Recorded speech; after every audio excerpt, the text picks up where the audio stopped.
probably aren't going to look at a brochure. Yeah, That's not an effective way to market to them. it's So, just hard to get to them.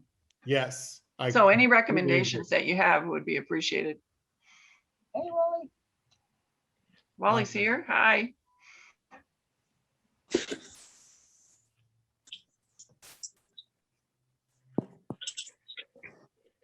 We'll give it a couple more minutes. John McLaughlin's here. Glad to see you, John Mack. Debbie.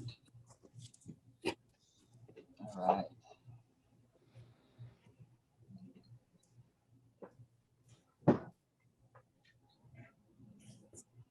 We've got a lot of Johns today.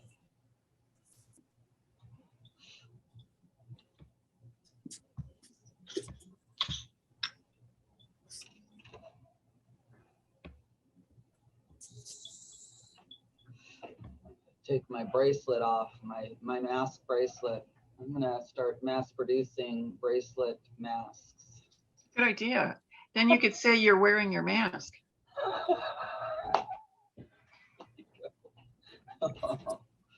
I've been tempted. Yeah.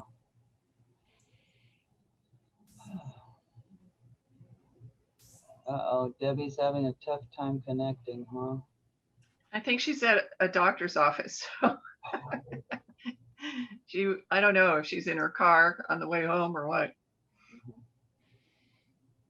Hey, Vincent, how many people did we have signed up today? About?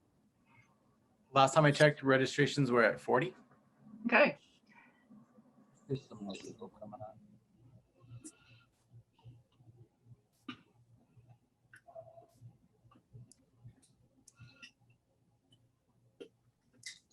Yeah, I forgot my darn drink. I'm gonna have to just drink water. I'm not doing beer today. I'm just doing tea. It's a little bit too cold out. Go grab my water. I've got a LaCroix. That's my special drink today. What's that? I have a LaCroix. That's my happy hour drink today. Oh man, I forgot my LaCroix at home. I was telling Kay how we had a brewery give us a coupon for one of our happy hours. I think it was Ritual, right? And one of our attendees went over and actually got a growler from Ritual. And yeah. Well, I'm not saying anything. Drink it all at the same time, though. I know you're not naming names, but it was a very good growler. Good ale. Local beer. Yeah, it was a local brewery. It was a very good ale. I'm not a beer drinker per se, but it was good beer. So I want to get started so we don't run over too long. So I think we're after 4 o'clock and people will keep joining in, and that's okay. I want to welcome everybody today to our happy hour, and I just settle on in and enjoy your favorite brewski and treats if you have them, or water. First of all, I'd like to introduce to everyone Kay Anderson, who's our new project coordinator for the MCIE. He worked for our company in the past, and she participated in planning and producing 2 of the manufacturing summits that we did. She's currently working on her master's at CSUSB in English. She really is a creative writer, and she's already written a novel and published it. And prior to COVID, she was working with Sorensen Engineering. So we are very excited to have her join us and help develop programming that will benefit manufacturers in the future. So welcome, Kay. And we're also excited to announce that the MCIE has a new office in Redlands, and we will be including that address in our future communications. Wanted you to know that get your pencil and paper, save this date. May 20th will be our next happy hour, and it will be a roundtable discussion called Train to Retain Through Apprenticeships, Avoid Employee Poaching by Building Company Loyalty. And you'll learn how other manufacturers are using new industry developed, non-traditional apprenticeship pathways to develop skilled and loyal employees. And Charles Henkels, who is the interim director at Regional Apprenticeship and Work-Based Learning, will be leading that panel discussion.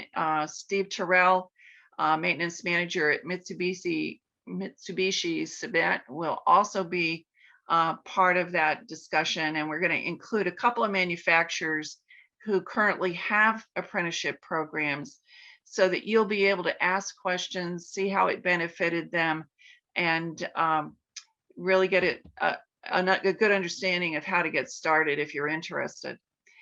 You will be receiving a save the date email tomorrow, but if you want to register now, we already have it up at our website, MFG Council IE, where the link is live.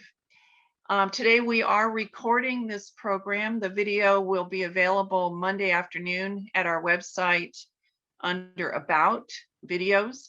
And that way you can share this information with other companies or people in your company who couldn't make it today.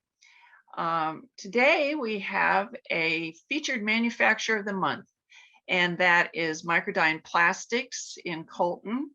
And we're going to show a short video about Microdyne first, and then we will have a brief presentation from, I think, both Scott Brown, who is the tooling manager and president-elect, and John Burgess, who is the soothsayer and mystic, otherwise known as business development.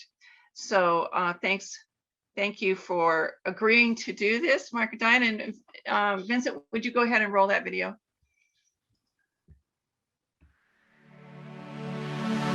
Since 1975, Microdyne Plastics has manufactured plastic components for the medical, electronic, auto, container, and other specialty markets. They are a successful contract manufacturer with both injection molding and bottling production at their 90,000 square foot facility in Colton, California. This unique distinction within the plastics manufacturing industry allows production flexibility while catering to a customer's specific business needs. From design and engineering, injection and blow molding, to assembling products, Microdyne Plastics takes care of the whole process.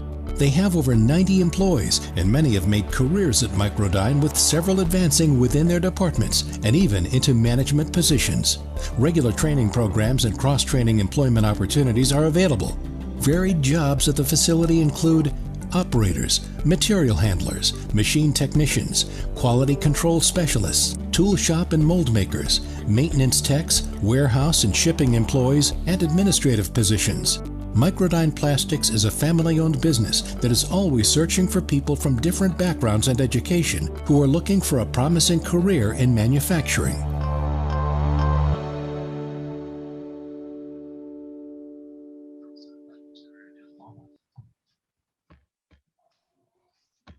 John and Scott, you want to go ahead? Yeah, well, thank you for that.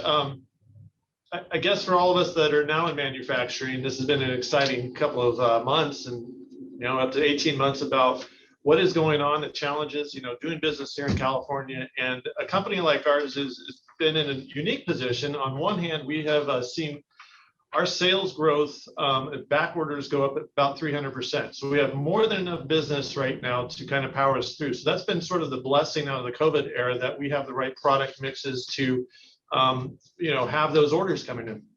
On the other side of that, we are having major challenges with labor, which probably a lot of you are, wage competition, some things that are artificial within the labor market with, government grants and stuff. And so we've continued through this whole process of really kind of doing our best to continue to fulfill orders while these challenges are kind of being presented to us.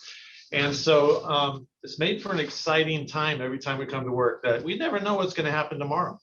But more recently, some of you may see that the commodity prices are going up quite a bit. We've seen the doubling of costs of our resins. We've gone, doubling within about 9 months. So we have had to change prices daily. We're now kind of having to talk to our clients about how quickly the resin markets are changing. And those are things that obviously we don't have control over. But a huge challenge when, we make plastic things, and we've doubled in price on plastic from a raw material source. So that's a big challenge for us, and every day we're dealing with that. And then on the kind of the more broad, I guess the market within California, we're concerned about some upcoming issues with environmental stuff, government, coming in and putting new regulations on us. And so it's been exciting. And on both sides of that balance, we do have a lot of orders, and we are cranking out bottles as fast as we possibly can, as safely as we can, with keeping our existing employees healthy, and continually looking for employees. And so on that list you just showed in our video, I'd say we have open jobs for 4 or 5 of those positions, and we could use as many as 12 to 20 people at any one time. And so that's where we're kind of at within the marketplace. So it's been kind of it's been exciting at the least. It's not boring to be in manufacturing. Yeah, I don't know if anybody else is having the same problems. I think probably 15 to 20% of our labor force, temporary workers. And there was a time a couple of years ago I could call up 2 hours before the shift started and say, hey, I need 6 people for this shift to do this job. I can't, they won't even answer the phone at this time. So that's a major problem. Because some of the work is seasonal, and that's why we have temporary workers. The other issues that we have right now, machinery. The lead time to get new machines for the blow molding process is a year lead time. All of the used machines in the out there have been utilized during COVID. So just trying to find machines is an issue. Raw materials, force majeure. When Texas was hit a month ago, plants were shut down, and you couldn't get certain materials. So major challenge for us.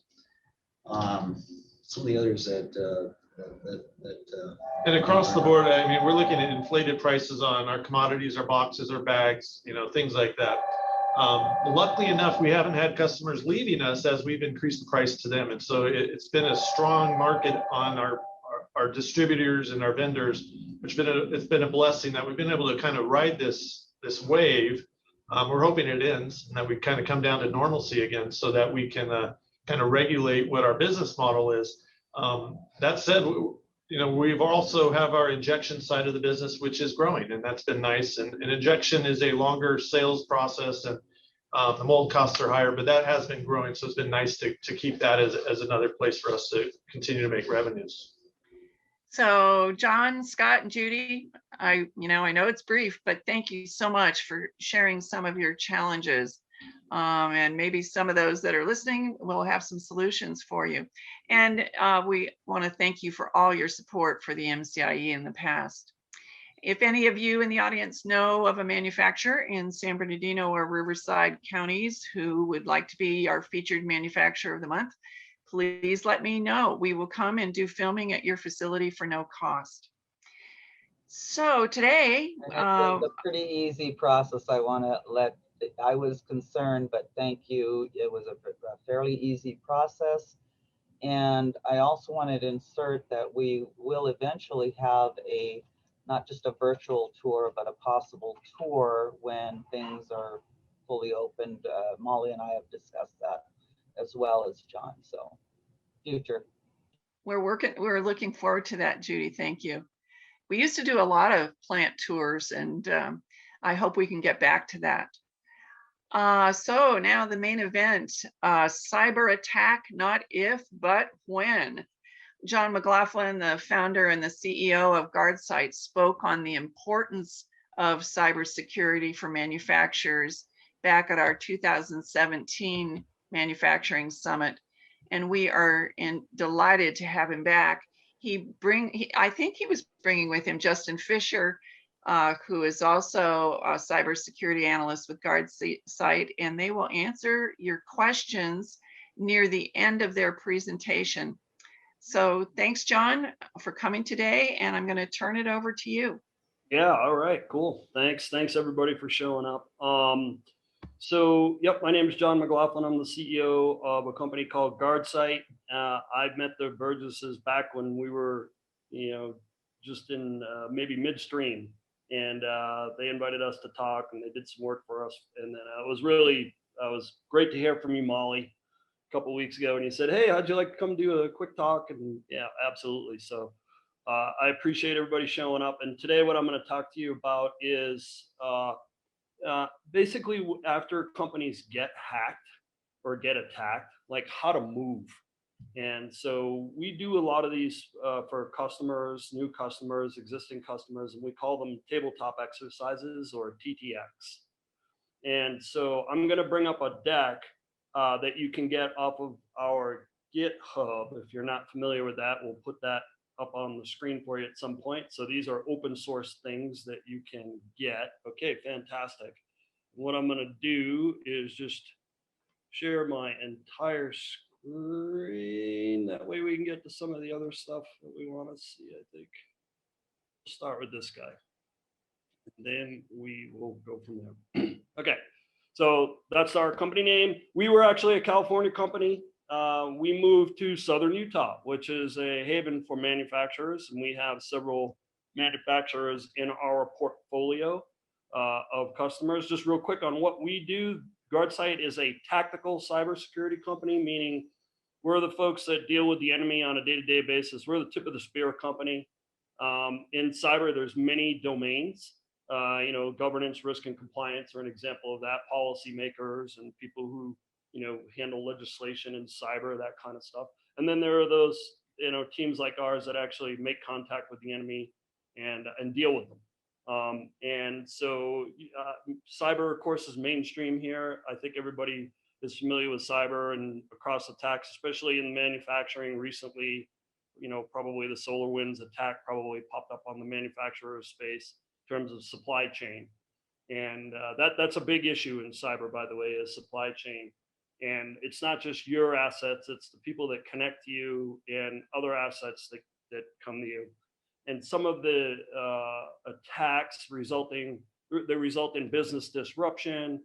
You might be familiar with like ransomware, and today that's expanded to extortion, where they're not just clipping your data, but they're then saying, "Hey, we're going to sell your data, or we're going to publish your data to everybody in the world so they can see it." And that could be your secret sauce, your intellectual property. It could be your contracts, could be your pricing, it could be customer data. It's nasty stuff. Molly mentioned one of my colleagues who's not on the call with me is Justin Fisher. Justin Fisher's an analyst on our team. He's one of our senior analysts. He does a lot of these TTXs. And today we got a call for an incident response. We've got several of those going at once. And so I told him to just bail and go deal with that. GuardSight's 35-person company. We've been around for 11, 12 years. I think we're coming up on 12 years. But anyway, that's why Justin's not here. Michaela Gray, who's also on my team, and I think Ryan Lawyer, who came in and hacked my account to impersonate with me, is here as well. Anyway, those are some of the other people. So what I'm going to do is I'm going to go through what we call this TTX today. This is again out on our GitHub and open source. I'll put that up in the screen. This is a TLP white presentation. It's open source. You can take it and do whatever you want with it.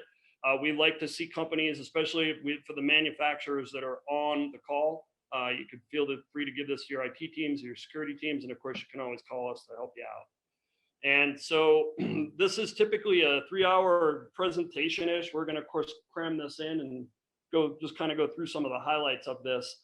Down the left, you can kind of see how we organize ourselves in terms of just security incident response teams, what we call quick reaction forces. So these are effectively the folks that hit the ground, virtually when customers call and say, "Hey, I'm in trouble." You kind of think about us as first responders, and the job there is to assess the situation.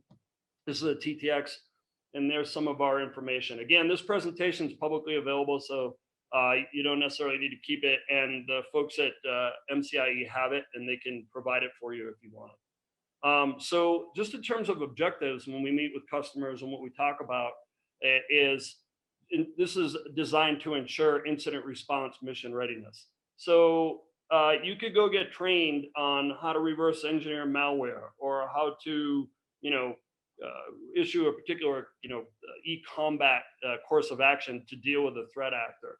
What this is about is this is really about like everybody responding an incident command system for everybody that's involved with the response to know what to do, how to roll together to attack the bad guys, because that's what you need to do. And so the idea there is to rewire for speed and embed long-term DNA into companies. So in a lot of cases, manufacturers, at least the ones in our portfolio, are often family owned. They've been around for a while. And so they are, maybe a 200, 300, 400 person company. They already kind of have that, speed mentality and that long-term DNA. The reason we put this up there is because many of the large enterprise customers we have do not. They have a culture of just, they kind of get to it when they get to it. And you cannot do that in incident response. You're the enemy of all incident responders and people that are looking to combat the bad guys is what's called dwell time. That's a concept you probably should make note of. And dwell time is effectively the time that an attacker lands on your assets or compromises your assets to the time that you actually contain them and then subsequently eradicate and recover those assets. So just common sense would tell you that the longer the bad guy has in your environment, the more damage they can cause. And in cyber, we call it persistence. They will remain persistent. So even after you've taken them out, they've left stuff in there that will allow them to continue to participate in nefarious ways in your environment. So dwell time is the concept that we want to shrink. And that involves us being quick and knowing what to do. And that's kind of what this presentation is about. Operational choreography. I'm not going to go through every single one of these bullet points. Some of them are really important. First of all, are just containment. And number 7 on this list here that you look at is what is just fatigue management. So incident response is full of fatigue. And it depends on how well your team is organized and how well you recognize that that's going to happen. So robots can go forever, at least as long as they have electricity. People cannot. And they also often have other jobs that they do. So they might be part of an incident response team or points of contact in your organization, but they've already got other jobs. So they've got all this, payload of work or backlog of work that they're, getting into their ready queues and working on. And then boom, you get attacked. And typically in a manufacturer, there's small IT teams, maybe 3 to 5 people. And the senior guy on that team might be the person that they call to say, hey, we're being attacked, what do we do? But they don't have a good security operations strategy, a good security hygiene strategy. And so they have to respond to that, which of course they're not trained to do, and deal with their current workload. And just responding to it alone will deal with fatigue, will introduce fatigue, but also having the extra workload. And of course, the people that are still feeding the workload from the outside, they don't have any concept of this fatigue. So it's really important to understand how to deal with that. And typically what we do in these TTX is we rehearse initial responses, but we're not going to do any of that today. We might mention it. We're just going to kind of talk about like high level objectives that you should be thinking about. And then as I get through a couple slides, I'll just stop and see if there are any questions. And if not, I'll just keep going.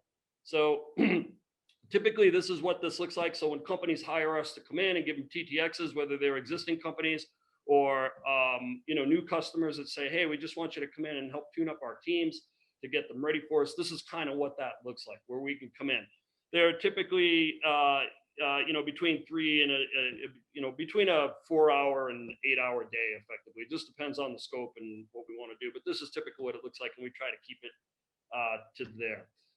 Here are some resources that are really useful for you. Some of these are obviously you can see are ours. When I mentioned our GitHub, GitHub, that's what I was talking about there. That GitHub, the very top one is an incident response plan that we give, cybersecurity incident response plan that we give. It's an open source that we give to the community. If you don't have an IRP, my suggestion would be use that. That'll get you where you need to be, and also get you thinking about other stuff. It's not a down in the weeds necessarily type response plan, but we should be thinking about these things, and this is how we do it. One of the reason that we published that, by the way, is we went through, some of you might be going through this if you're DoD contractors or you're DoD manufacturers for the DoD, which is NIST 800-171, which of course now is the CMMC cyber maturation maturity capability model or something like that. I forget the acronym. But when we went through our 800 171 compliance effort, we gave the auditor our incident response plan, and they said, hey, this is really good. Would you guys mind if we shared this with other customers? And we said, we'll do better than that. We'll publish it on our GitHub. And so that's why that's freely available. The after action report templates, which I'm going to talk about, are effectively how you journal as you go. That's really important in incident response. You can kind of think if you arrived at the scene of a crime, and now you've got to not only deal with the courses of action and keeping track of the opportunities for improvement so that you close the gaps, you've got to, of course, contain, and you've got to keep track of what you might have, change control issues, what you might have arrested inadvertently, you might have clipped a friendly, as we call it, these kind of things. You want to make sure that these things are being documented as you go, and we'll show you a good model for that. These playbook battle cards are really good for you too. These are effectively ways for, if you kind of think like when a quarterback has got his little cheat sheet that he flips on his arm, this is the same thing. They're designed to be, so that a layperson can understand these. And I would also recommend if you can go there and get some of those for your teams, get some of those. And they'll teach you how to effectively, what's going to happen is there's a fog of war. Like when the bad guys attack, like everybody's confused. And I mean, I've been doing this for, I started my career in the late 80s and been in cyber and incident response for 20 plus years. I'm not on the ground anymore. But even when I was, I could tell you it didn't matter. Every single one of these, you get butterflies because you just know. So the idea is to slow down, and that's smooth, slow, smooth is fast. Think like that. And these battle cards will help you do that. If I did nothing else, I remember the guy from guard site told me to run these battle cards, and the battle cards will tell you what to do, specifically in the area of containment, which is really important. And then the final one is just our internal documents and other documents that we give customers on how to actually conduct incident response activities. And of course, experience. There's nothing like experience. If you've been in the fight enough times, then you have a pretty good idea how to respond and how to get the bad guys out.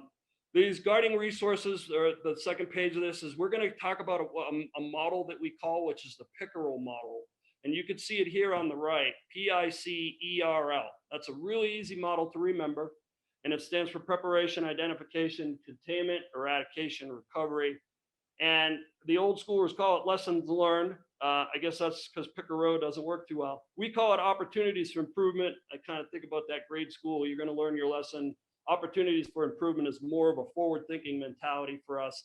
It happens. It's just welcome to the internet.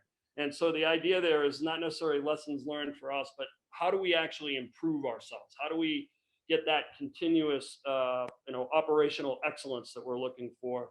And that's why we call it. But that acronym right there is really good for you to remember if you're thinking about it. You could kind of think about the first two, preparation and identification, as before the attack happens, just about when the attack happens. And then, of course, containment is the attack has happened. And so what do you do now? And then, of course, you need to eradicate that threat. You got to recover the assets. And then you got to talk about, what happened and how to avoid it from happening again. And the reason I put this slide up here is because it's a really well-known standard model for those of us that are in the industry from SANS, which is a large training organization for cyber. And this is to just show you that this is their model. It's not something that we invented. It's common.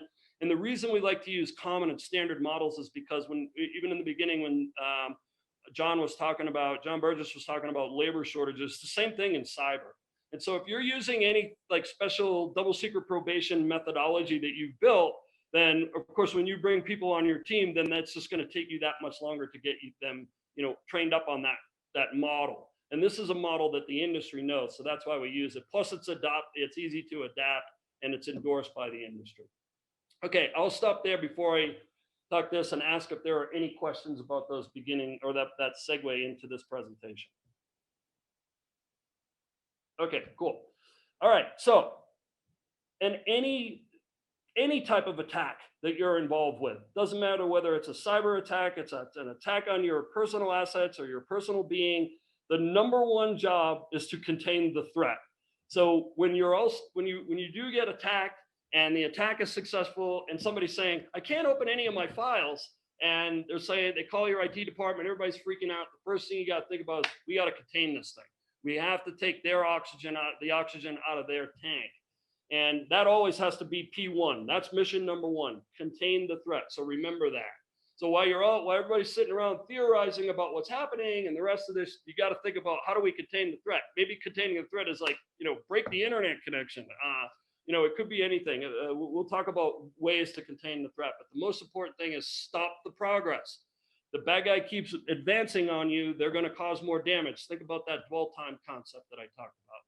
Okay, so this should be easy enough for everybody to think about. And some of this is, in large organizations, these might be specific individual people and groups of people. In smaller organizations, the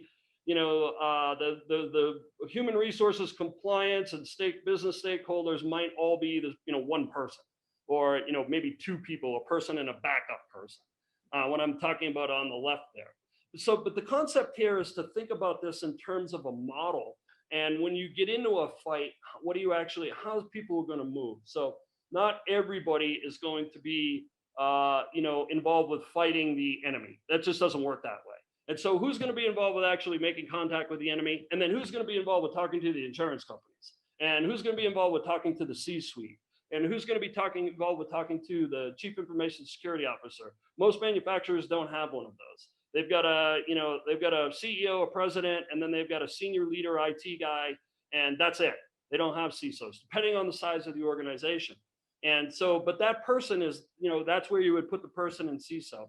The CSIRT itself is effectively the incident response team. This could be your in-house team. It could be your in-house team combined with an external team like GuardSight or some other cybersecurity firm. It could be just your outsourced firm. That's also very common for us, that kind of deal. And what we're showing here in the arrows is the idea there is that during incident response, especially for the responders, the tactical people, what we want to be able to do is provide information up the chain of command and then have an interface for information as it comes down the chain of command. That way, when you're looking at all these things over to the right, they can focus on those tactical things. So what you want to do is you want to establish this CSIRT component, and their role is to effectively link between what's happening up the chain of command, because those folks need to know what's going on. And then you need to be able to focus with the guys and gals on the right in terms of the tactical. And it also this diagram will give you an example of what that looks like. So you can see how up the chain of command, we're feeding situation reports and after action reports, or sit reps and AARs.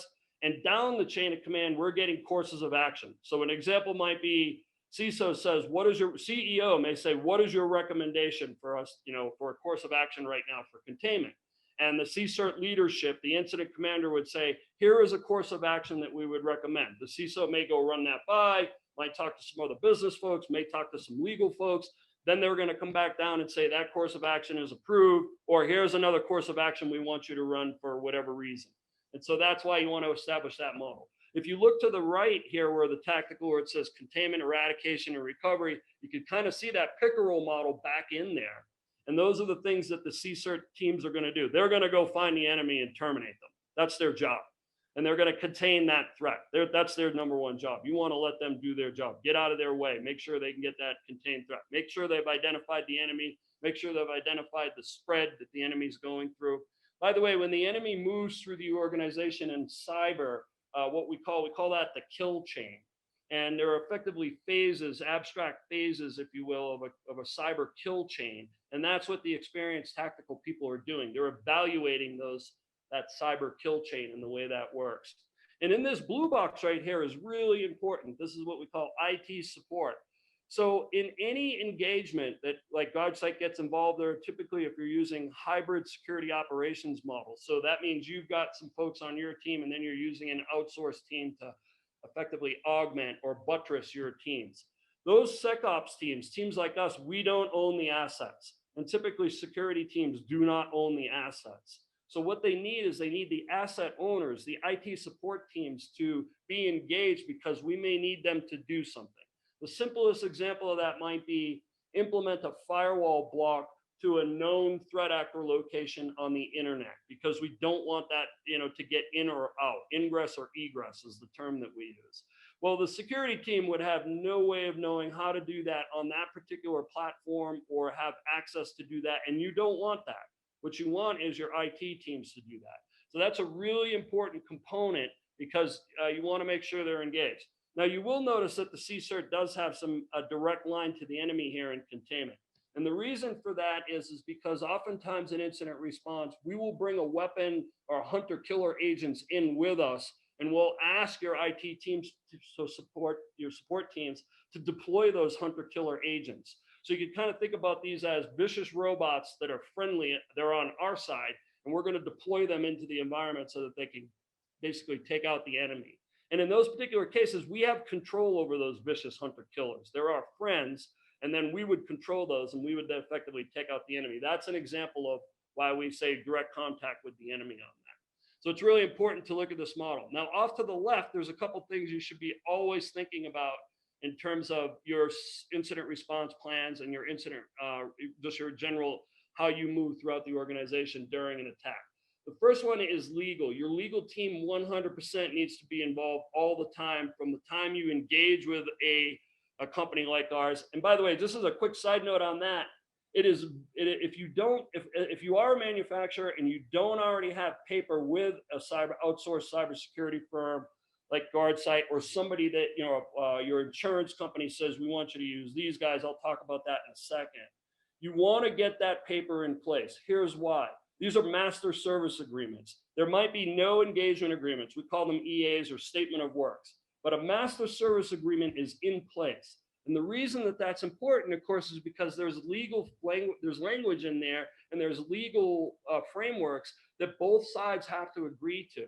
And you really want to get that done up front. You may never have to actually engage that firm, but if you do have to engage that firm and you can't just sign a master service agreement without your legal team working, then it goes against this part right here. Rewire for speed. You are not going to be fast. And with all due respect to any of the attorneys on the call, but that's why we have them. And so you want to get that done up front. The other thing that's really important is your insurance agencies, because they are going to be, if you do have a business disruption, or if you do have some type of asset destruction or anything, you are most likely going to want to file an insurance claim. Or if you were thinking at all about paying the ransomwares in case of ransomware, which I do not support and would not recommend that you do. If people stop paying threat actors their ransoms, they will stop doing what they do. But we continue to pay them ransoms. As a matter of fact, there's one going on right now. I think it's a $50 million payout, which is a really big deal. Now, they're going to get their insurance companies involved on that. Insurance companies generally have their own private or primary forensics investigator that they use. A way to think about that is, if you're in a car crash, somebody hits you, and you want to go to your favorite auto body shop down the street, Stan's Auto Body Shop, and the insurance company of the person that hits you is probably going to say, no, we don't use Stan's Auto Shop. We want you to use Dave's Auto Body Shop. The same thing happens in cyber. So it's very common sometimes, even if you had an engagement agreement with a company like GuardSight that's doing the heavy lifting and the majority of the work inside for the response, that the insurance company will request that you also use another a company because they trust them and they've got those rates with them and the rest that goes on. So those are things that you should think about, is legal and insurance. Law enforcement, good luck with that. I'm an InfraGuard member. I have lots of colleagues in the FBI. We have connections with law enforcement. They've got too much work going on. And it was like last year, I was talking to somebody in the LA, was connected to the LA district attorney, said they don't even touch it unless it's a $50 million loss. So to give you an idea, most of them aren't that big. This is the other thing that's important to know. Bad guys, they know the economics of all of this stuff. So they know where to fly under the radar. They know what you can tolerate, what your insurance companies can tolerate. They know what would be prosecuted or what would be interesting for law enforcement. And they stay underneath these radars. They know all this stuff. So the point about that is that you may file something with law enforcement, but the reality of it is that may never come to fruition. Do not depend on them, is my point. And so anyway, and then of course, business unit stakeholders. The example of this is, oftentimes when companies get attacked, especially if they have customer-facing systems, which everybody does today. Those systems now they don't become available to the customers. So the customers can't use those systems. They can't integrate with them. The supply chains are broken. So business unit stakeholders, people that are responsible for running the business operations, not just the IT teams, they have to communicate with these people. And so they have to get information as well. But what we really want to do is have that information flow through contacts like the CISO diagram that I have right here. Public relations, extremely important depending on your size. Really important with your employees too. So today's social media world, yeah, we got hacked, so we're down for a few days. That is the worst tweet you could ever get, or the worst LinkedIn post that you could get ever there, or the Discords, or the 15 other, FaceTime things they've got going on. I don't know all the stuff, but all these things. You want to make sure that you control that information because it could be damaging and you may not want it to get out, or, there's other reasons why. So all employees are under non-disclosure agreements and the rest of this stuff, but you want to make sure that you've got a public relations unit within arm's reach. In case it's a serious deal, you need to be able to communicate with the public. Okay, let's go through just some of these roles on these things. So I'm looking at the time, Molly, I'm thinking we have till 55, 5 before the top of the hour. Is that about right? Somewhere in there? Okay, I'll take that as a yes. Yeah. Okay, so quickly, just to kind of get an idea, what does this look like? Now we're in the fight, right? We got to deal with the bad guys. What does this look like? So for any of you that are volunteer fire people or EMTs or any of this other, these other first responder type situations, it's effectively like a unified command or an incident command system. So the first thing we do is we identify an incident commander, and they effectively have tactical authority over the entire environment. So they're going to be dealing with the business and the CISOs or other people in the environment, and everybody else that's in that ecosystem of response will be basically taking direction from incident commanders. Some of that changes every now and then because incident commanders do things like sleep, and they're subject to fatigue too. But they're really the people that are responsible for it. We call these mission captains also. So when we go on an incident response, we identify these as missions. It helps us internally identify. It's different than a car crash. So in the SecOps world, every day, 7/24, all the time. Last month I think we processed something like 2,000 cases. Or maybe in the last 7 days. I might be underestimating that. And over 500 billion events. Right. And so this is just the idea of the types of traffic and activity that's happening. Now, all of those aren't attacks, but the point is there's a lot of activity happening in these cases. What we like to do is we like to draw real world analogies and separate what's a difference between a car crash, which is an important thing, and an armed robbery, which is a more important thing. And so the way that we do that internally here at Guardside is we call them missions. So when we're running a mission, that means we've got a situation where we've got to go fight some bad guys that are capable or have done other, really bad things for lack of articulation there. But the incident commander has got tactical authority. They're responsible for helping allocate resources like 2-person teams, how QRF, I'm gonna get to that here in a second, communication up the chain of command, briefings. Situation reports are your friend there. We call this flooding the CISO zone. Like if you flood the zone up the chain of command, they probably will, not keep asking the same question. And if you keep asking the same question and giving the same answer, you're just taking energy away from the tactical response. That's really important if you're a leader. And of course, you're like, yeah, but I need to know what's going on. Right. The way to deal with that is situation reports and getting that cadence. So as a leader, if I know that initially the cadence is I'm getting a situation report every 30 minutes, right, then I can chill until I get my situation report. And so anyway, that's the idea behind what an incident commander does. They are also, typically senior people that are tactical, that understand, what the fight looks like and how to roll. The second person in there, the second individual in there is what we call a scribe, which is mission support. And these are people that are responsible for creating AAR, after action report journal entries. I'll talk about that here in a real quick, keeping my eye on the clock. Command center initiation. They're going to open up a command center. That command center may stay open all the time. It may close, but bottom line is everybody knows where to go. If you're part of the team, by the way, this is need to be there, not want to be there. So for those of you that are in large organizations, John has left the call, Jim has joined the call, Jane has left the call, Bob is on the call. Bob doesn't really need to be on the call, but that does not work in the fight. Like, get that thing down to the people that actually just need to be there super much. That's really important there. And just sit reps and comms. So what the scribe's going to do is they're going to make sure that these sit reps situation reports that are going up the chain are 100% accurate, so that people have the right information. So now you got all types of independent components working together as a team. Okay, QRF personnel. These are your quick reaction force personnel, typically very senior people that have been in lots of fights. They know how to deal with this stuff. What their job is they're first of all going to give you, they're always the first in, they're going to give you an impact assessment. So I'm thinking about one that came in yesterday where QRF jumps on a mission. It turns out that it wasn't a mission at all. It was effectively friendly fire. And now, the QRF personnel can dial back the type of scale that's required. They're going to be communicating with other people on the team. They'll provide containment and courses of action guidance. So if you could kind of think about those playbooks that I was talking about, they're really good at that. Let's do this, this, this, and this, and document those courses of action.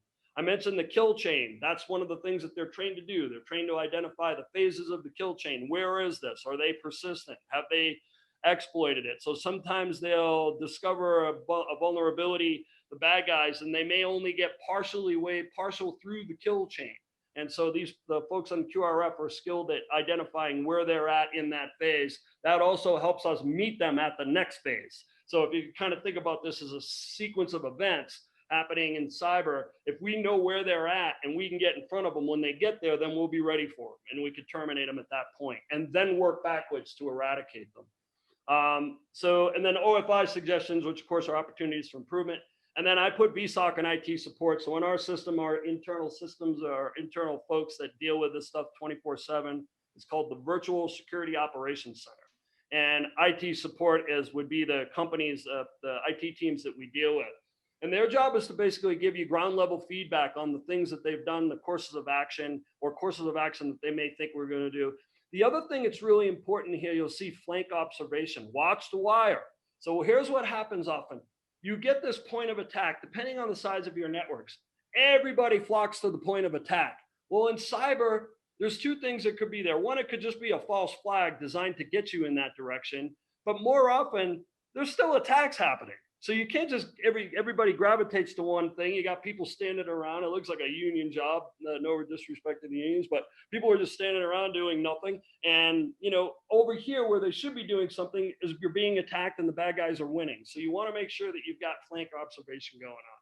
So this is kind of just the operational roles. If you're thinking about how do we lay out our teams, if we had to identify some people in our team, like we get attacked, boom, you're an incident commander. Yep, got that. I'm good to go. Take that person with you. They're going to scribe. Yeah. Who on our team is the most experienced technical person that can get in here and give us a deal? The other thing I would say too is that people that are not cooperative by nature, don't involve them. The idea here is this is a team effort, and we want to make sure that everybody that's on the team that's going to respond is going to want to respond. Okay, just to kind of quickly go through some of this stuff, general orders for initial mission engagement. This is just basically reduce dwell time, contain the threat. And if you look up just above that in this little gray area, it's probably, oh yeah, it was back here. If you look at this OODA loop, so this is what we call observe, orient, decide, and act. So if you're kind of thinking about this, like what should I be doing? Like observe, what do you see? What does it look like? What is happening? Okay, great, I get that. Let me orient myself in a way that I can deal with that. I'm going to make a decision about how to go, and then I'm going to go. Action is the most important thing. And that's in there. That'll tell you about, and there's that reduced dwell time again, which helps you contain the threat. This is kind of what it looks like in all attacks. Like in the first 15 minutes, if you can get to these times, you're going to be in really good shape. You've got QRF, they're going to perform an impact assessment. Now they're starting to feed. And then maybe in the first 20 or 30 minutes, these are just depending on the size of your teams and people that are available and the rest of that. This is why it's always good to have a 24/7, 365 team external that can help you with this kind of stuff. Comms with the CISO, declare CSERT missions. You can kind of see how more people now are getting into the fight, or more teams are getting into the fight. And it all starts with just assessing that damage and what's going on so that we know what resources to apply to the problem. So strength in numbers is not the best thing in cyber all the time. Sometimes it is, but in most cases, strength in numbers is not your friend. What's better is how you've laid out your personnel and then the different time frames that you set so that you know within 30 minutes or within 60 minutes, we should have whether or not we're going to be running a mission or whether this is, we've got a known baseline or a known friendly attack or something like that. And then this is the initial engagement, and then now we've got steady state. So now we're in the fight, and we're dealing with the threat actor. We want to figure out what we're going to do, and this is kind of what that looks like and the different roles that people attend to. Quickly, I'm just going to go over a couple things because I know we're running up against the clock here. So first thing, breathe. Just slow down. Slow down. Smooth is fast, man. Just slow down. And you want to look at any change logs that you have. So oftentimes people see they're hypersensitive to cyber attacks. And I don't know the exact percentage, but a percentage of the attacks that we've been involved with have been authorized changes, or somebody made a change and it didn't go through their change system. So there was no record of it. But there might be baselines. It might not be news. It might just be weather. It's kind of way to think about it. Like, it might not be news, it might be weather. It's the first question to ask. Is this weather or is this news? And if it's news, then that changes everything. Review your system baselines. Here's something I learned from an FBI agent that was on a call on an incident response, a former FBI agent that was on my team. This was, I don't know, maybe back in the day. And so, of course, we're all noodle heads dialing into logs and, dealing with the thing, and we got it, we'll figure it all out. And this guy just gets up and leaves the security operations center and comes back about 10 minutes later. And he says, I know what happened. And we said, how could you possibly know what happened? You weren't looking at the data we were looking at. He said, I went and talked to somebody. So the point here is like, ask people, ask asset owners what they saw, ask witnesses what they saw, what they knew, talk to people, find out what they're doing. Get factual information from them. Factual insertions are important. People theorizing for you, you don't need them to do that. You have teams of people that can hypothesize and theorize about things, which you really want to try to do. What did you see? What time did that happen? Really important. All those kind of things are important. These top indicators of compromise are effectively observables, if you will. And then the MITRE ATT&CK framework is a really common framework that people use. Again, you can get this presentation, all these links. You'll see how we use a severity rating model. So that gives us a common taxonomy about how to tell people what degree of threat or what degree of attack this is. These are all important things. Real quick, and then I'll kind of just stop. This is really important. If you do not iterate, if you do not journal as you go, you're going to miss things. And if you have to submit any type of documentation to an insurance company or to your IT teams, or you want to go back and do an OFI, you want to be able to record this information as you go.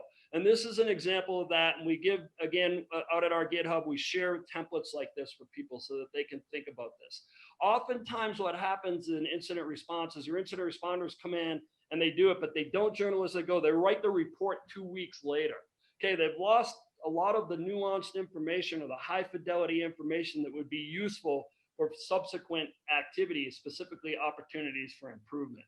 And this is kind of what ours look like. And you can see the value prop of just iterative AA journaling. The fatigue management, I mentioned that, is really important. So you can imagine if you've got sit reps and AAR journaling going, and now you've got to have a shift change of analysts. Well, they can just effectively brief themselves that way using the documentation. So I'll take like 3 more minutes and then I'll wrap it up. This is what a situation report would look like in any environment that we're at. The sit part of that got cut off at the top. The 1970-0101 for the people on the call that know what that is the epoch in Unix time. So the point there is the missions get a date and a number so that there's some metadata in there so you can kind of identify. And then you can kind of see, we break things into courses of action. And the way that we think about courses of action are what we'll call the inventories and the 6 Ds. So enumerate the battlefield and then detect, deny, disrupt, degrade, deceive, destroy.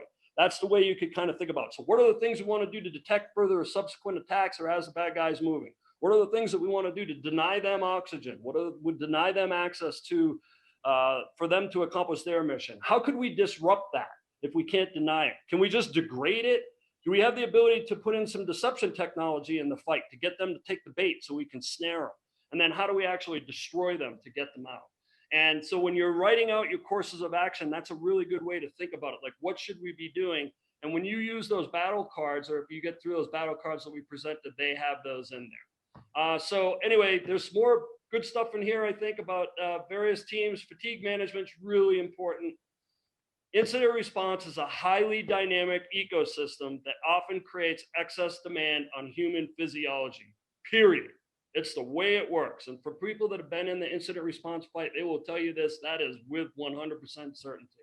And it's unrealistic to think that you could just put one person on something and maintain the pace of prolonged incident response. Your critical thinking erodes. You just can't think. That's the other thing too, like in any situation, IR always by your side. You should have the physiology, protein and water, and stay hydrated. All those things really important. Your brain will just wear you down. And so you want to manage the fatigue. One of the most important things on there. So I'll stop 1 minute before 55 and see if there are any questions. Hey, John, I'm wondering if you could share with us one horror story of a company that didn't prepare and one success story of a company that did prepare. I think that would, speak volumes about why prepare. Sure. So, well, I've got lots of horror stories for companies that don't prepare. And oftentimes they don't prepare because they just didn't know that they needed to prepare, or their information, up their chain was not right. So without violating non-disclosures, I'll think, maybe a few years ago.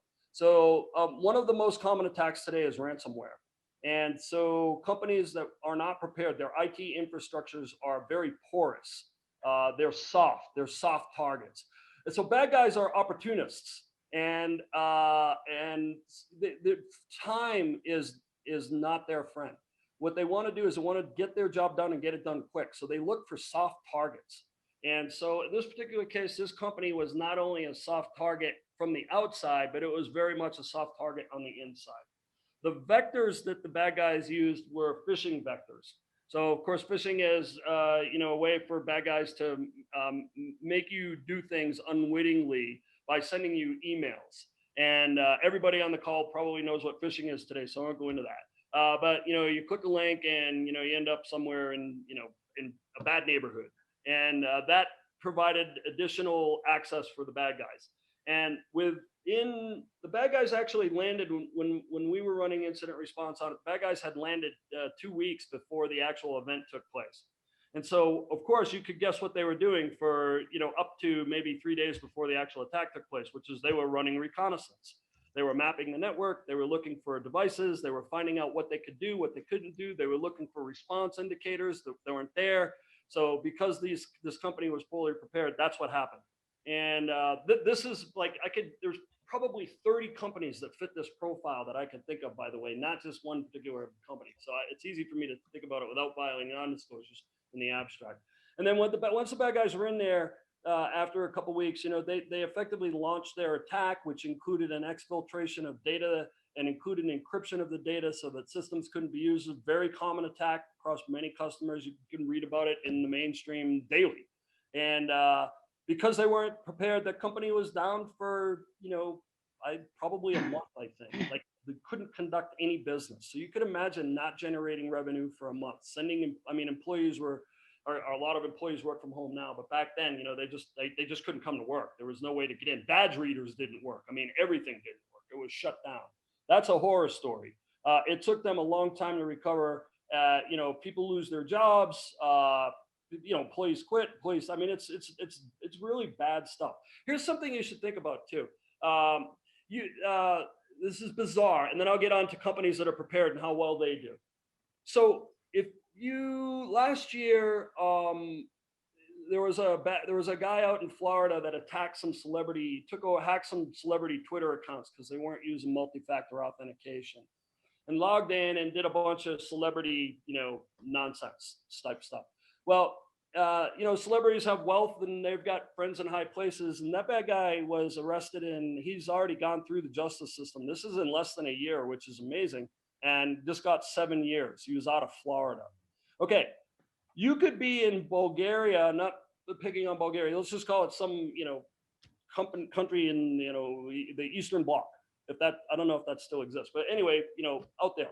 And they launch an attack against a company in the United States. So they effectively have come onto our shores and they've disrupted our business. And now they're hanging out in the darknet with non-attribution, asking for Bitcoin payment.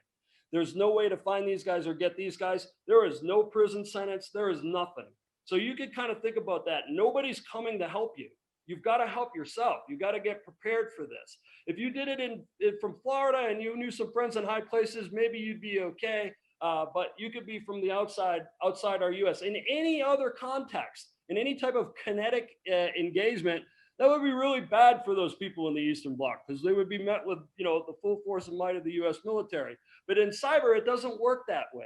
So my message there is that you have to be prepared to defend your assets. You cannot rely on law enforcement or other people to come help you. It won't happen.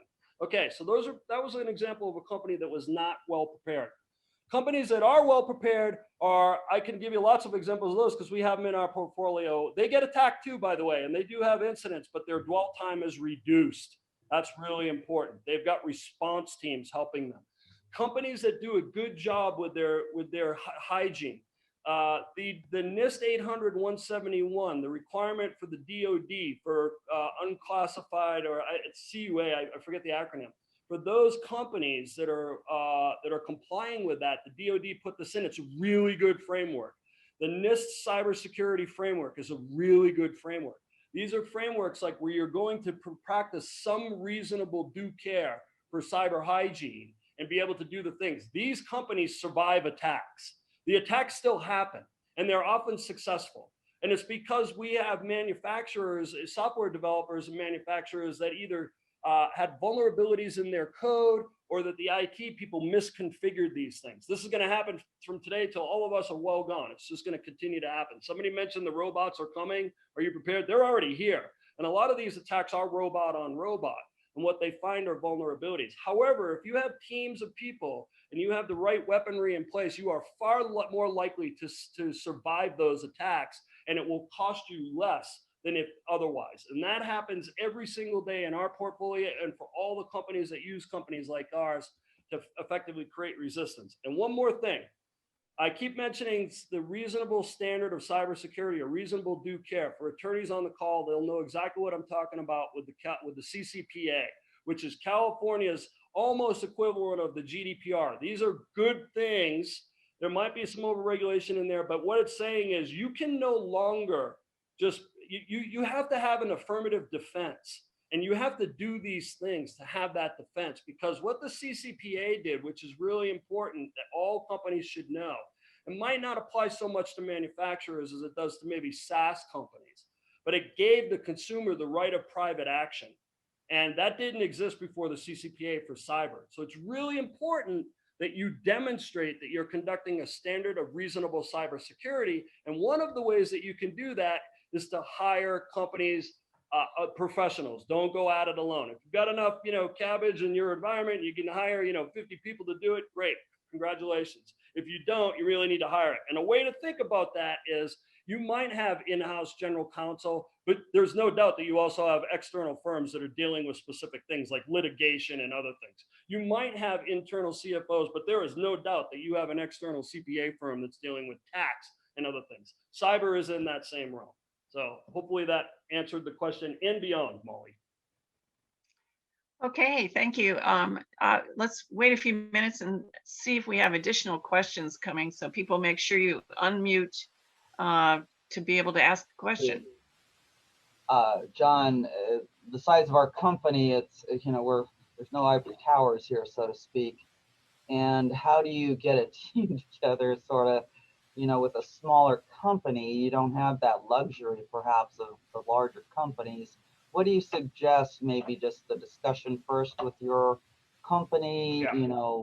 How many people could be allotted, amount of time? How would you suggest going about getting the cybersecurity? That's exactly it. So like Michaela Gray, she's still, Michaela's still on the call. So you could send a message to sales@guardsite.com or info@guardsite.com, and somebody would be happy to have a discussion with you. just so you get an idea of like from manufacturers, if you were to say, well, what does this kind of stuff cost? And by the way, what are we going to do? So Right. the other guy on here that's got John McLaughlin, he's actually not John McLaughlin. He hacked my thing. I sent him the invite. This is Ryan Lawyer. He's also on my team. He works with Mikayla. And you could send sales and one of them or someone else on the team would respond. The way to think about this is you have to maintain 24/7, 365 threat detection and response. What that means is when bad guys are attacking you or threatening you, you need to know that that's happening. You could have a company of a dozen people. You could have a company of 120,000 people. Whatever it is, bad guys are going to attack. They really like soft targets because those soft targets typically then give them a conduit into larger targets. That's why they attack the soft targets. They'll also attack the soft targets because they know that you have insurance and that they can get money out of your insurance company. So the way you can start is that you can also, if you're thinking like, how much does this stuff cost us? We use the term annual contract value when we're forecasting and looking at our revenue projections and stuff. All of this stuff can be paid, by the way, it can be amortized and paid monthly. So you kind of think about, I'm just going to pay this company monthly like I pay my attorney or I pay my CPA. Typically for companies, they run anywhere between, for manufacturers, we'll call them small to medium-sized business or small to medium-sized enterprises that doing anywhere. We might have some companies as low as 10 million in our portfolio, but they're typically 25 million to maybe 500 million, wide range of companies. And those annual contract values, what you would spend annually, and I'll tell you what you kind of get for some of that, is anywhere between like 40 and 120K, somewhere in there. That's typically the sweet spot. And so what you get for that typically is, first of all, you're going to get threat detection and response. That usually also includes what we call endpoint detection and response. So if you've got laptops and servers and things like that, we'll put these agents. I talk about those hunter-killer agents. Well, they don't have to just always come in during the fight. They could just be there waiting for the fight to happen. That's really good. That helps us with containment and dwell time. We want to deploy that as a company like us because we want to be able to cook that oxygen really quick. That also generally includes an assessment. So what our team will do in the beginning is we'll assess that to say, hey, here's all your vulnerabilities, because we don't want to get into that fight. That's where we start losing our margins. And then we also supply some level of, duration of response. It's typically, I can't think of any time where any company in our portfolio got hacked where we actually said, well, you've gone over your response hours. It's nothing like that. These are flat fixed costs that effectively get you that level of protection. Did that answer the question, Judy? Okay. Wally, do you have a question? Yes, can you hear me? Yeah. Yes, sir. Oh, okay, good. I was looking, there's no raising of the hand, by the way. I don't see a hand raise on this screen. So but anyhow, my question to the speaker, it's been what, 3 or 4 years since you spoke at one of our summits, I believe. What 1 or 2 trends have occurred? Or have you noticed any increase, decrease? What are some trends that have occurred perhaps in the last 3 or 4 years that have changed maybe dramatically, in terms of techniques that these folks attack or that we should be aware of? Is there anything? Yeah, that's a great question. And I mentioned some of them during the presentation. So the 2 or 3 that I would say you absolutely need to pay attention to are, one is phishing. It's still the predominant vector. And you have to have some phishing controls in place. If you're using things like G Suite or O365, or you're using external, I'm not going to endorse a company. You can't do that. But I can tell you that some of those platforms have really good native phishing detection. And then there's a whole list of other companies that provide controls. Here's the other thing too. I mentioned like what you get when you sign up a company like GuardSight. One of the things we also do is we provide phishing simulation tests. And what that does is that helps your company be prepared for phishing simulations or phishing. This is really cool because what we want to do is we want to tell people, we don't want to get people to say, you suck, you'll fall for every phishing. We don't want to do that. What we want to do is we want to train people on, here's what you're going to look for. If you understand what the bad guy looks like, then the next time the bad guy shows up, you may be able to say, hey man, I'm not going to do this. This looks like a bad guy. That's the objective, is to train, create awareness. So the first thing, Wallace, on that is the phishing. And you've got to have both phishing simulations and phishing controls. The next two are just continue to go. And I talked about them, which is ransomware and extortion. And so, and the ransomware could also include just generally business disruption. So this happens in poorly segmented networks with just porous, soft target environments. And they just get control of your assets, and then they find out where your payload is, your treasure, and they encrypt that treasure. And then they tell you that they've encrypted it. They were kind enough to leave you a note to let you know how to pay for it. And they'll say, you got to pay for it with Bitcoin. And you're like, we don't know what the hell Bitcoin is. And, all that kind of jazz. So that's really important. What they've done is, because this is the way it works from the beginning of time, bad guy does something, good guy says, aha, we got you. Bad guy does something, good guy says, aha, we got you, right? Bad guy does something, this cycle continues, it continues, it continues. The same thing happens in ransomware. The good guys know, oh, hey, we'll just back up our data. And if they ransomware us, well, we'll just take their data off and put our data back. Haha, we got you. And that cycle can continue. Au contraire, not so fast. What we're going to do when we encrypt that data is we're going to egress that from your environment. In other words, we're going to steal it. And then what we're going to do is we're going to call you up and say, hey, by the way, we've got your data. And we're going to give you what's called proof of life to prove to you that we have your data. And what you're going to do then is, if you do not pay us, these are the things that we're going to do with your data. That's really bad. What they've been starting to do recently, so that's how they got away from the backups, because you're like, darn it, we got our business back up and running, but they've got all our data, and now they're going to do something with it. Well, I don't care if they get their data. Well, you might care if you have a contract with somebody and you're not interested in your competitors knowing that. You might care if you've got a large enough company and you've got payroll data or PII data of people, or their personal health information of people. You might start to care about that. And so you really need to care about that. And so they will extort you. Here's what they've started to do now recently. They've said, people have said, we're not paying you, period, which is always a good policy. If people just stop paying the bad guy for their kidnapping, they would stop kidnapping, but we don't do that. They continue to pay them, and that's going to happen. And you have to really put yourself in that situation. The thing that's disturbing me about that is everybody that comes in to negotiate those deals with the bad guys, it's not their money they're negotiating. So of course they're going to pay them. So you got to get yourself in a position. What happens when we are ransomware? Not if. What happens when we are ransomware and they are demanding $30,000? Why do they only demand $30,000? Because they went out on Crunchbase and LinkedIn and they saw the size of your company. They knew how much revenue you probably do because they have good targets. They knew what the tolerance was, and that's what they're going to give you on that. So extortion is really important. Here's the byproduct of that. People have said, we don't care, publish the data. And they're like, no problem. Not only will we do that, we're going to start sending emails to your customers and call your customers to let them know that you've been hacked. And we're also going to let them know that we have customer data that you probably shouldn't have had. So they are bad people, really bad people. And so if you also think about like, oh, by the way, pay us for your data and we won't sell that data ever. And we won't do anything with that data. We still do it because we're like, oh, well, now we've developed this bond of trust with them. They have customer service organizations. They have ways to interface with them with portals. They have Bitcoin. I mean, these are actually really well-run businesses. Unfortunately, they're bad guy businesses. Some of these guys should probably be teaching our students about this stuff in terms of just business in general. Anyway, I digress there, but those are the trends that I would say: phishing, ransomware, extortion, and it just keeps going on down the line. John, we had a question that came through chat. Is it more common to be hacked for money ransom or for proprietary product information? I think manufacturers would be concerned about product information. Nation state actors are not going to attack you for money.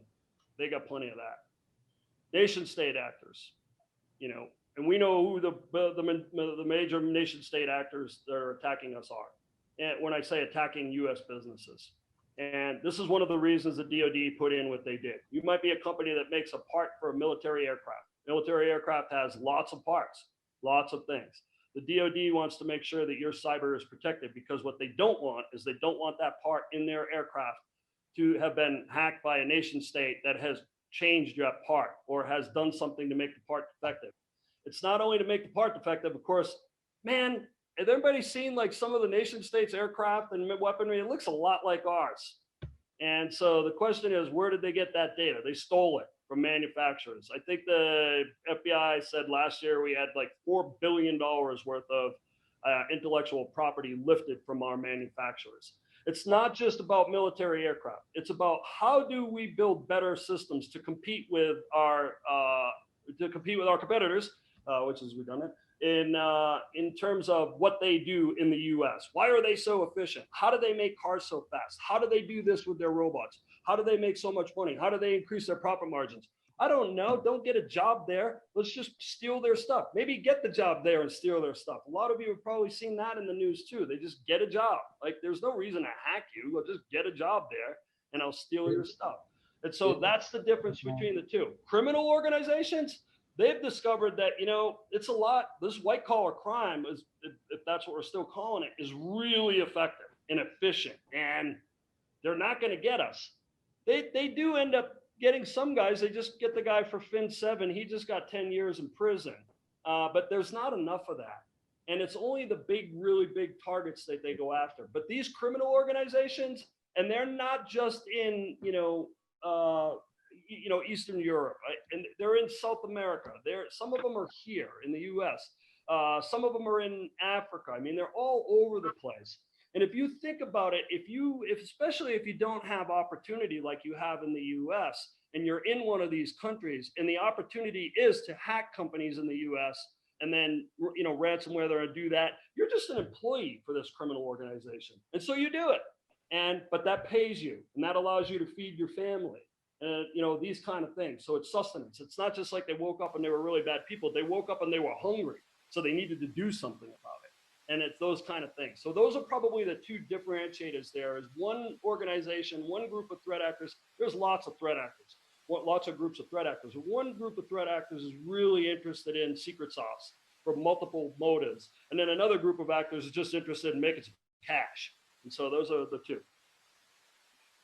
So I think we probably got to wrap it up. We've gone over time, but that's okay. People were interested, and thank you, John, and the GuardSight team for being here today.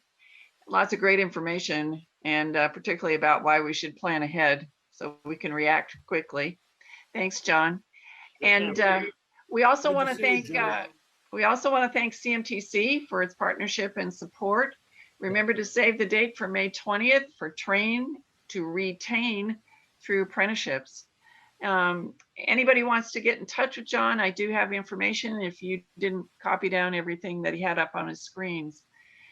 So hope you have a great evening and a super weekend coming up. Thanks everybody for being here. Thanks, everybody. Thank you, John. Bye, everybody.